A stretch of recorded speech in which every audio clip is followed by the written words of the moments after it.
Albania, a European country, has got an AI ministry, and that ministry, of course, has an AI minister. But guess what?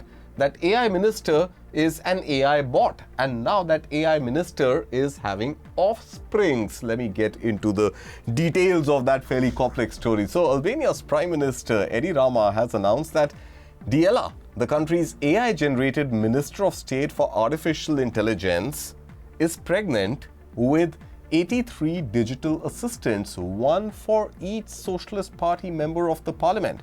Now, speaking at the Global Dialogue in Berlin, Rama had said that, and I quote him here, "We took quite a risk today with Diella here, and we did very well." So, for the first time, Diella is pregnant with 83 children. I just want to remind you, Diella is not a real person.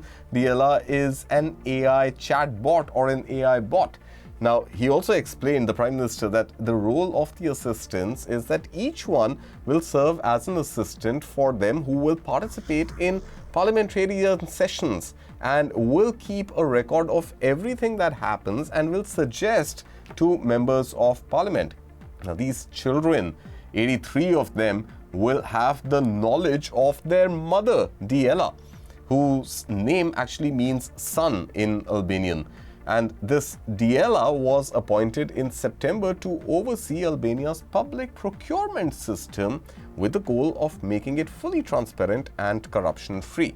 Prime Minister Rama also said that he expects the system to be fully operational by the end of 2026. And that is where these 83 children from the pregnant Diella will finally take birth. Amit, fascinating account of what is happening in the world. Now, just help me understand this.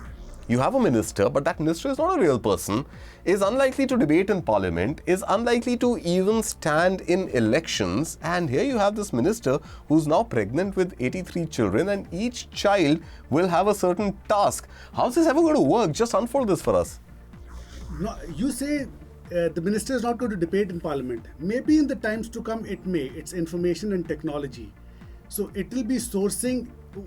A bot is the best person to have all the information about everything that is happening in this tech-driven. Oh my God, that is scary. So how do you beat that bot? Because Nobody it's going to be impossible. So there's going to be a lot more information that the bot has than any human being in that parliament. That's the idea, that nobody can beat it. Oh, probably. okay. I'm just gesticulating over here. Probably Okay. that's an idea. And they are calling them children, probably because the amount of information that the mother has is exactly the same amount of children that information that each of these children have, and every new information that is being sourced and fed into the mother Is available to all 83 all of them. So it is totally democratic. So all the children know everything that the mother does. No generation loss No from one generation generation of AI to the next to the generation other. of AI. Yeah, and the interesting part over here is each child for one minister, one real life minister.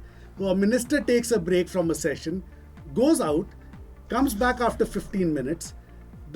His child, the child that has been allotted to him, will dictate back to him what has happened in the 15 minutes.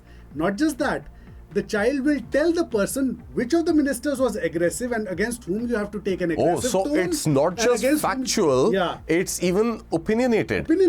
And against whom you have to take a passive tone. Now here is where the manipulation begins. So there's also diplomacy lessons which these children, and I call them children with a great deal of caution here, these children are going to teach their parent ministers, suggest to their parent ministers how to diplomatically handle people. The bot is going to tell the minister, a real minister, a living minister, how to handle other real living people. Yeah, so it is telling the minister how to handle these people based on what happened. So it'll tell the minister that this person took a very aggressive tone against you in your absence. So against him, please, you can take an aggressive tone. Tell me something. I don't know. I'm also just gesticulating here and just trying to, imagine scenarios play out. Now, you go into a conference room and you have a fight with somebody, and after maybe, a few minutes, a few hours, maybe a few days, you can go out and tell that guy, hey, let's go down for a cup of coffee and water under the bridge. Let's move on.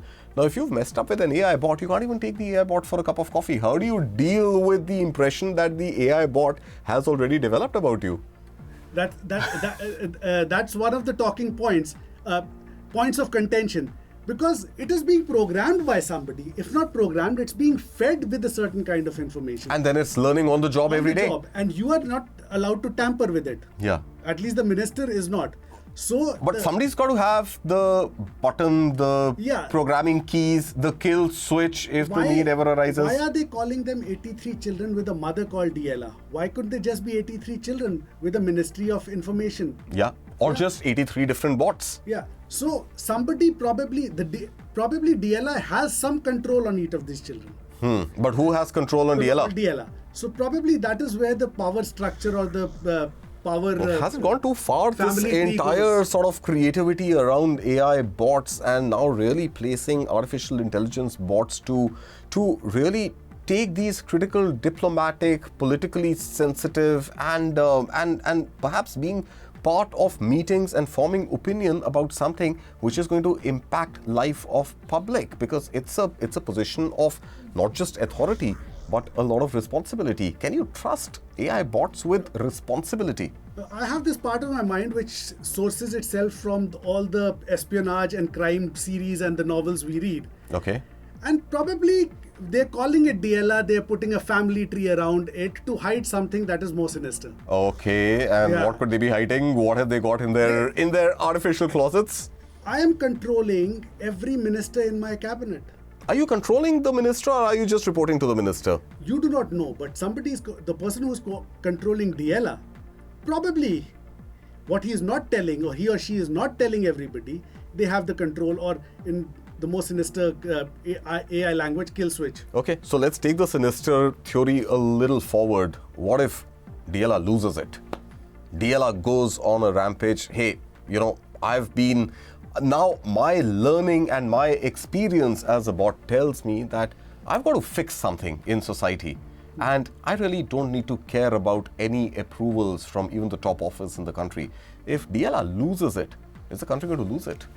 No, then there'll be all sorts of reverse psychologies going on. So if the minister who's controlling Diella knows that Diella is onto this rampage... Can that minister get influenced by Diella? Because Diella has potentially been in more meetings than the real minister. Yeah, but if he or she knows that Diella is influencing me more than I want her to, it could go in the reverse psychology mode and tell every minister, don't listen to your one of those 83 children that has been allotted to you. And so it will be a reverse psychology that everything that is being suggested by Diella is not being followed.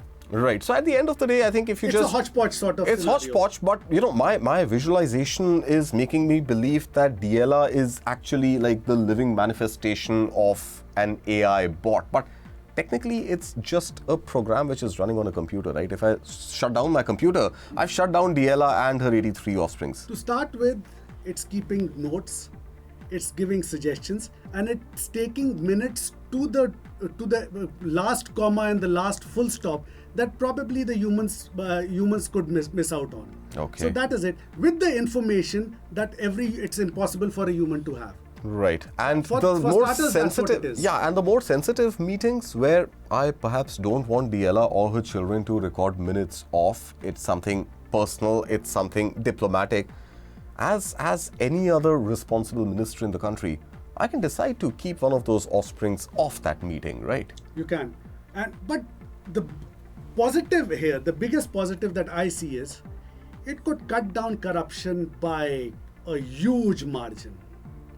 I don't know, would it? What if you design a meeting and you invite people and you keep Diella and her offsprings and train that bot to believe in a conversation that hey, you guys are doing the right thing. We just discussed that we don't have the authority or the tools to train it. It's being fed with another source of information. I can play act in that meeting. If you're that good at it, then and on the broader level, on the surface level, it does cut down corruption. Maybe the really smart ones still will find a way to get around it, but it does cut down corruption. Everything that a minister does, the bot knows, and it will be reporting back. Oh my God. Well, ministers in Albania do have something potentially to worry about, but how worrisome is it going to be for the citizens of Albania? I think that is something that only time will tell. So, Amit, should we just leave it at that on this edition of AI Report?